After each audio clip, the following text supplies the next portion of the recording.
नमस्ते, good morning. और आपके पूरे परिवार को भी गुड मॉर्निंग बेटा। Happy happy good morning. देखिए बेटा, कल के बाद हम अब आगे बढ़ते हैं। आज हम बताएंगे बेटा आप लोगों को, पहली हेडिंग है विद्युत अनपघट पदार्थ। वह पदार्थ जिसके जलीय विलयन में धारा या आवेश प्रवाहित करने पर धारा का प्रवाह नहीं होता या धारा नहीं बहती, उसे विद्युत अनपघट पदार्थ कहते हैं। अब सुनिए, विद्युत अनपघट माने जो आयनों में न टूटे। जैसे बेटा चीनी जो है C12H22O11, यह आयनों में नहीं टूटेगा और इसमें न तो धारा बहेगा। अतः चीनी हुआ या ग्लूकोज हुआ या यूरिया हुआ, वह विद्युत अनपघट पदार्थ नॉन इलेक्ट्रोलाइट कहलाते हैं। और ठीक इसी को उल्टा, अरे भाई जैसे ये विद्युत अपघटनीय सेल है, अगर हम इसमें चीनी का शरबत बना करके इसमें डाल दें और यहाँ बैटरी लगा कर धारा प्रवाहित, तो धारा नहीं बहेगी। माने चीनी जो है विद्युत अनपघट पदार्थ है। लेकिन वही अगर हम नमक को, देखो मैं यहाँ नमक लिया बेटा, नमक को घोल करके अगर इसमें डाल देंगे बेटा, अब बैटरी लगाएंगे तो धारा बहेगी। माने जो नमक है यानी Cl है, वह विद्युत अपघट पदार्थ है। माने वह पदार्थ जिसके जलीय विलयन में धारा का प्रवाह होता है, उसे विद्युत अपघट पदार्थ कहते हैं। तो विद्युत अनपघट जिसमें धारा नहीं बहती, और विद्युत अपघट इलेक्ट्रोलाइट जिसमें धारा बहती है। अच्छा आप देखो, ये बहुत इंपॉर्टेंट है बेटा, विद्युत अपघटन। ये विद्युत अपघटन क्या है? आता परीक्षा में विद्युत अपघटन किसे कहते हैं? तो बेटा विद्युत अपघटन क्या है, देखिए जब हमने नमक को घोला इसमें डाल दिए और बैटरी जब नहीं लगाए तो पूरा सोडियम आयन और क्लोराइड आयन पूरा यहाँ टहल रहे थे, घूम रहे थे, कोई इधर कोई उधर, कोई फिक्स नहीं था। लेकिन जैसे ही हमने इसमें बैटरी लगाया, जब हम बैटरी नहीं लगाए थे तो सोडियम आयन क्लोराइड आयन पूरा एकदम ऐसे से दौड़ रहे थे, वहां पर पूरे चक्कर कोई फिक्स नहीं था। लेकिन जैसे ही हमने बैटरी ऑन किया, बैटरी से धारा प्रवाहित किया, तो जो सोडियम आयन धनात्मक था वो कैथोड की ओर भाग गया। देखिए प्रभु महिमा परंपार, सोडियम आयन जो है कैथोड की ओर भाग गया और क्लोराइड आयन बेटा कहां भाग गया? एनोड की ओर भाग गया। माने अपघटित हो गए, अपने अपने इलेक्ट्रोड की ओर चले गए। माने जो धनात्मक था वो कैथोड की ओर और जो ऋणात्मक था बेटा वो एनोड की ओर। तो विद्युत धारा के प्रभाव में, यहाँ धारा भरा है बेटा, तो विद्युत धारा के प्रभाव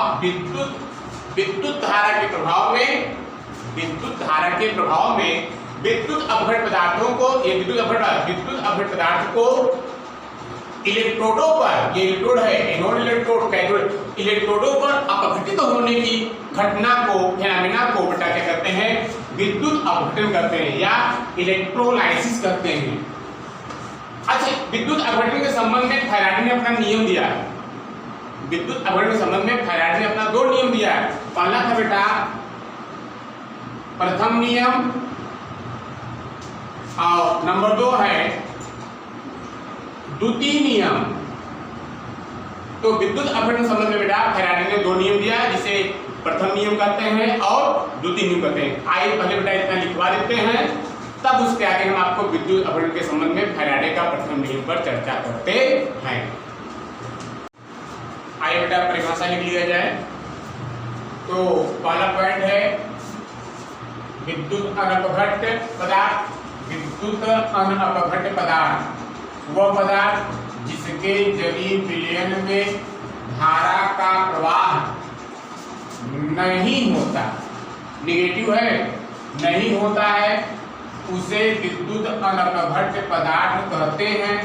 जैसे C12H22O11 चीनी, और फिर C6H है बेटा, C6H12O6 ग्लूकोज, और यूरिया NH2CO NH2, ये सब अनपघट है बेटा। और अब फिर अगली हेडिंग क्या बेटा? ये पहली हेडिंग है तुम्हारा, ये दूसरी हेडिंग है विद्युत अपघट पदार्थ। ये सब फेर में लिख लेना बेटा।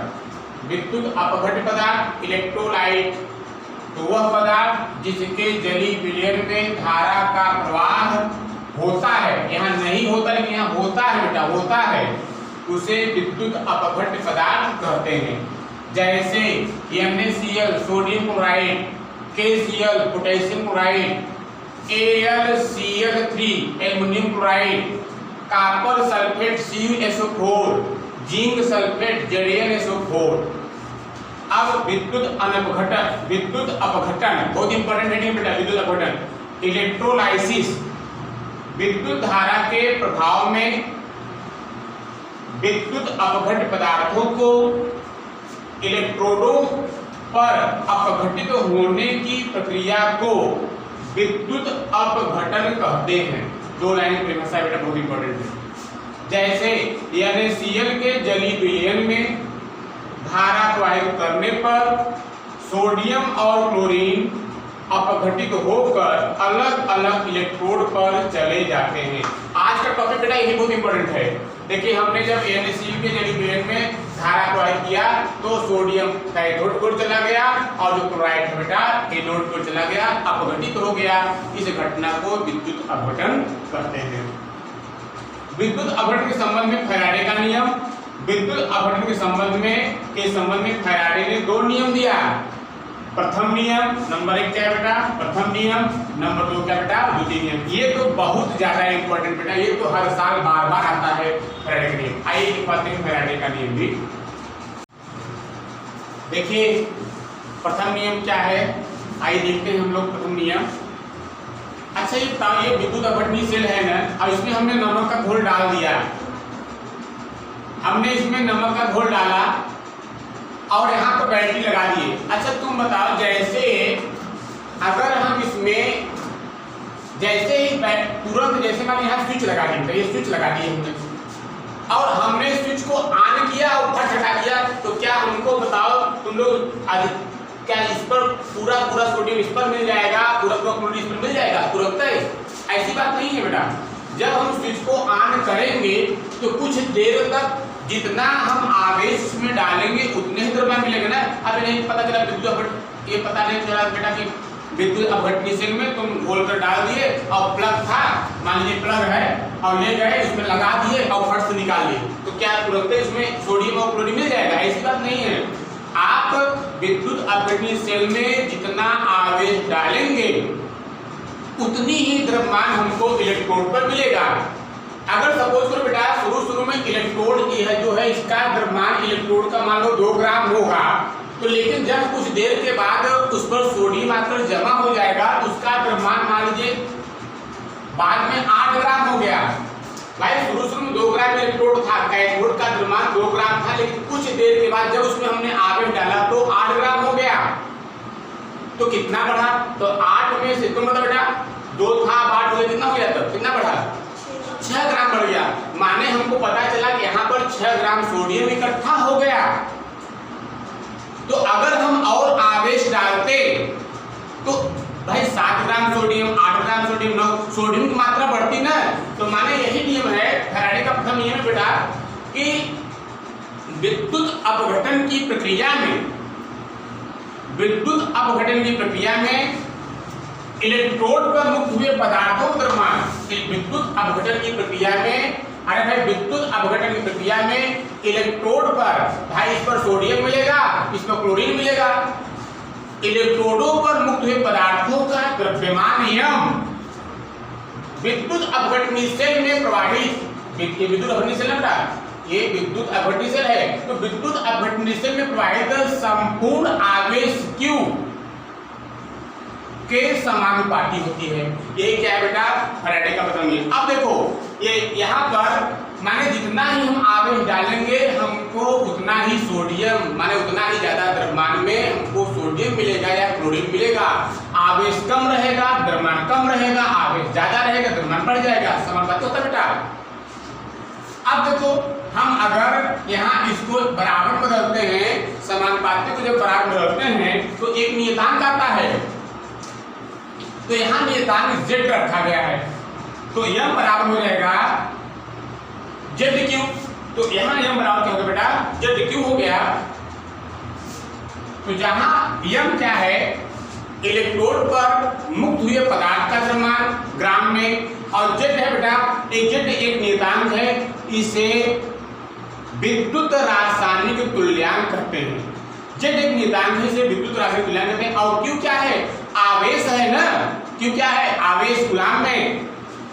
अब देखो तुम लोग ये भी बताया बेटा, चूंकि Q बराबर होता है IT, पढ़ाए हैं फिजिक्स में भी, ये फिजिक्स का क्वेश्चन, Q बराबर IT। Q क्या है, आवेश है, I क्या है बेटा, धारा है, और T क्या है, समय है। तो यहाँ देख सकते हैं बेटा M बराबर Z गुणते IT, एक सूत्र और मिल गया है ना। अब देखो आइए पहले इतना जहां पढ़ लेते हैं। आइए फैराडे का प्रथम नियम देखते हैं बेटा क्या है। इस नियम के अनुसार विद्युत अपघटन की प्रक्रिया में, विद्युत अपघटन की प्रक्रिया में, विद्युत अपघटन हो रहा है ना प्रक्रिया में, इलेक्ट्रोडों पर मुक्त हुए पदार्थों का द्रव्यमान, इलेक्ट्रोडों पर मुक्त हुए पदार्थों का द्रव्यमान M का मान विद्युत अपघटनी सेल में प्रवाहित संपूर्ण आवेश Q, संपूर्ण आवेश Q के समानुपाती होता है। अर्थात M समानुपाती Q, M बराबर ZQ। भाई समानुपाती जब हमने बराबर होता है, एक नियतांक आ गया ना बेटा, तो जहां Z एक नियतांक है इसे विद्युत रासायनिक तुल्यांक कहते हैं, इसे फिर नोट करना है।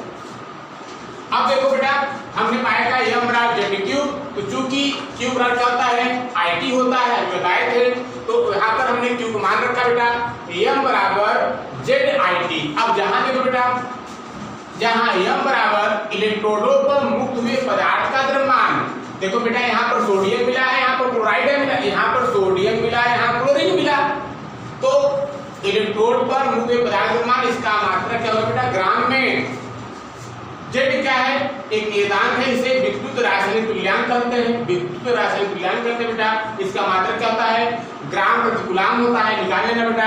अगर हम यहाँ Z को ब्रेक करेंगे तो M/Q हो जाएगा, मात्रक आ जाएगा ग्राम प्रति कूलाम हो जाएगा। I क्या है, वैद्युत धारा है, इसका मात्रक एम्पीयर होता है, और T क्या है, समय है, इसका मात्रक क्या होता है बेटा, सेकंड होता है। अब देखिए इसकी परिभाषा कभी कभी एक नंबर में आता है कि विद्युत रासायनिक तुल्यांक से क्या तात्पर्य है, तो कुछ है नहीं। देखो बेटा कैसे बनेगा, हमने पाया क्या, M बराबर ZQ, M बराबर बेटा ZQ। अब देखो अगर हम आवेश का मान 1 कूलाम कर दें, है ना, तब क्या हो जाएगा, M बराबर Z गुणते 1 हो जाएगा ना। तो यदि किसी विद्युत अपघटनी सेल में, यदि किसी विद्युत अपघटनी सेल में 1 कूलाम का आवेश प्रवाहित करते हैं, यदि किसी विद्युत अपघटनी सेल में 1 कूलाम का आवेश प्रवाहित करते हैं, तो इलेक्ट्रोड पर जो द्रव्यमान प्राप्त होता है उस द्रव्यमान को ही क्या करते हैं बेटा, विद्युत रासायनिक तुल्यांक करते हैं। माने यार कुछ नहीं, विद्युत अपघटनी सेल में हमने 1 कूलाम का आवेश डाल दिया, इलेक्ट्रोड पर जितना मात्रा मिला है उसे विद्युत रासायनिक तुल्यांक करते हैं। अच्छा अब तुम लोग देखो मात्रा कैसे निकलता है बेटा, अरे भाई M बराबर होता है ZQ होता है, अगर हम Z को ब्रेक करेंगे तो M/Q हो जाएगा, तो M का मात्रा ग्राम और आवेश का मात्रा कूलाम, तो ग्राम बटे कूलाम। अरे भाई ग्राम बटे कूलाम, ग्राम बटे कूलाम। ये परिभाषा लिख लेते हैं बेटा। यदि किसी विद्युत अपघटनी सेल में 1 कूलाम का आवेश प्रवाहित करते हैं तो इलेक्ट्रोड पर मुक्त हुए पदार्थ के द्रव्यमान को विद्युत रासायनिक तुल्यांक कहते हैं। इसको Z से प्रदर्शित करते हैं, इसका मात्रक क्या है बेटा, ग्राम प्रति कूलाम। अब देखते हैं ग्राम प्रति कूलाम कहां से आता है, क्योंकि अभी बताया बेटा M बराबर ZQ, तो अगर हम Z को ब्रेक करेंगे, अरे देखो यार, तो M/Q हो जाएगा। आप देखो प्रभु की महिमा, द्रव्यमान का मात्रक ग्राम और आवेश का मात्रक बेटा क्या होता है, कूलाम, है ना, तो इसका मात्रक क्या हो गया, ग्राम प्रति कूलाम। अच्छा एक बात और है, उतार लीजिए इसको भी, Z बराबर क्या पाया, ग्राम बटे कूलाम, इसको लिख सकते हैं ग्राम बटे कूलाम, एम्पियर सेकेंड, इसको लिख सकते हैं बेटा एम्पियर गुणते सेकेंड, माने इसका मात्रक ग्राम बटे कूलाम होगा या ग्राम बटे एम्पियर सेकेंड, ये कोष्टक में लिख सकते हैं। ठीक है, आइए बेटा बहुत इंपॉर्टेंट हेडिंग है, जो कि न्यूमेरिकल के 2 नंबर कंफर्म है, आउट है, 2 नंबर न्यूमेरिकल देता है। तुल्यांकी भार ई पढ़ाए, तुल्यांकी भार बिलियन वाले पार्ट पढ़ाए, तुल्यांकी भार और तत्व का परमाणु भार के संयुक्ता संयोजकता वैलेंसी। तो तुल्यांकी भार ई और विद्युत रासायनिक तुल्यांक जेड के बीच संबंध अभी भी बताए थे। ध्यान दीजिए, प्रयोगों द्वारा देखा गया है कि यदि हम विद्युत अपघटनी सेल में 96,500 कूलाम का आवेश डालते हैं, कितने का, माने Q का मान यदि 96,500 कूलाम का आवेश डालते हैं, तो जो इलेक्ट्रोड पर द्रव्यमान प्राप्त होता है, हमने बताया कि सोडियम का एनोड मिलता है और क्लोरीन का बेटा एनोड मिलता है। तो इलेक्ट्रोड को जो सोडियम का द्रव्यमान मिला या जो क्लोरीन का द्रव्यमान मिला, वह जो है, अगर सोडियम का तुल्यांकी भार 23 है और क्लोरीन का बेटा 35.5 है, तो 96,500 कूलाम डालने पर 23 ग्राम हमको सोडियम मिलेगा और 35.5 ग्राम क्या होता है, क्लोरीन मिलता है, क्योंकि उसका तुल्यांकी भार अनुक्रम होते हैं। तो अब देखिए, प्रयोगों द्वारा देखा गया है कि यदि विद्युत अपघटनी सेल में 96,500 कूलाम का आवेश प्रवाहित करते हैं, तो इलेक्ट्रोड पर मुक्त हुए पदार्थ का द्रव्यमान पदार्थ के तुल्यांकी भार के बराबर होता है। तो माने यदि आवेश Q बराबर 96,500, आवेश का मान 96,500 कूलाम, तो जो द्रव्यमान मिलेगा पदार्थ के तुल्यांकी भार के बराबर। देखिए बेटा ध्यान समझो, यदि आवेश मान 96,500 कूलाम, तो जो द्रव्यमान होगा वह तुल्यांकी भार के बराबर होता है। ये प्रयोगों द्वारा देखा गया है। ठीक, अब देखो फार्मूला क्या बेटा, फार्मूला है, अभी बताए थे, m बराबर ZQ। m क्या है, पदार्थ द्रव्यमान, Z क्या है, विद्युत रासायनिक तुल्यांक, और Q क्या है बेटा, आवेश। अभी हम मान रखे बेटा, तो m का मान कितना है, E है, Z अपने स्थानीय पर रहेगा। अब Q मान कितना है बेटा, 96,500। तो यहाँ पर एक सूत्र हो गया बेटा, E बराबर होता है, E बराबर हो जाएगा, E बराबर Z गुणते 96,500। अब देखो, अगर हम Z को ब्रेक करते हैं तो हो जाएगा या Z बराबर हो जाएगा बेटा E बटे 96,500। तो माने Z का मान निकालने के लिए बेटा E बटे क्या होता है, E बटे 96,500। अब इसे हम समीकरण नंबर 1 मान लेते हैं। तो समीकरण नंबर 1 में,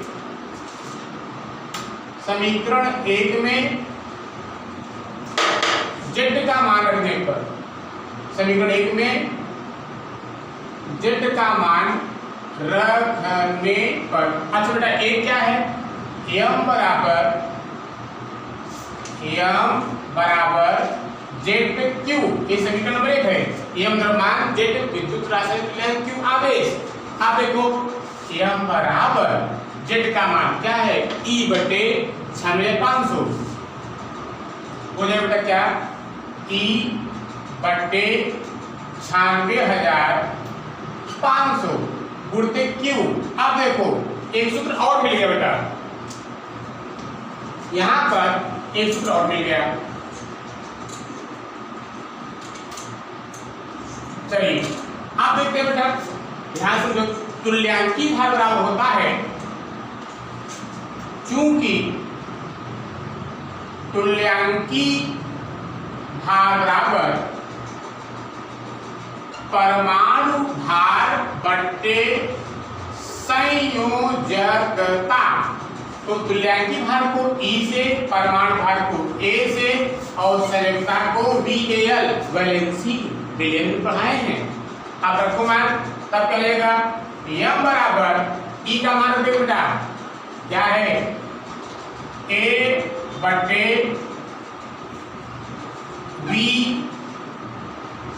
VAL वैलेंसी गुणते Q बटे, यहाँ E का मान रखे बेटा, E का मान परमाणु भर संयुक्ता और Q अपने स्थान पर और 96,500। अब देखो एक सूत्र और मिल गया बेटा, बहुत सूत्र बन रहा है बेटा, कोरोना है बेटा, क्योंकि कोरोना को भगाना है। अब देखिए अभी एक और बताया बेटा, चूंकि Q बराबर IT, अरे भाई आवेश बराबर धारक के समय, तब चलेगा M बराबर A बटे VAL। अब Q मान IT बटे 96,500 लीजिए। फाइनल रिपोर्ट लग गया बेटा, ये फाइनल सूत्र है, बहुत इंपॉर्टेंट, इसी में न्यूमेरिकल आता है।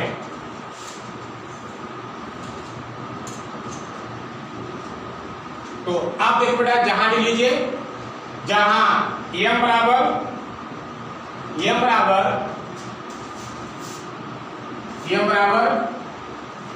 पदार्थ का द्रव्यमान ग्राम में, A बराबर परमाणु भार ग्राम प्रति मोल, और VAL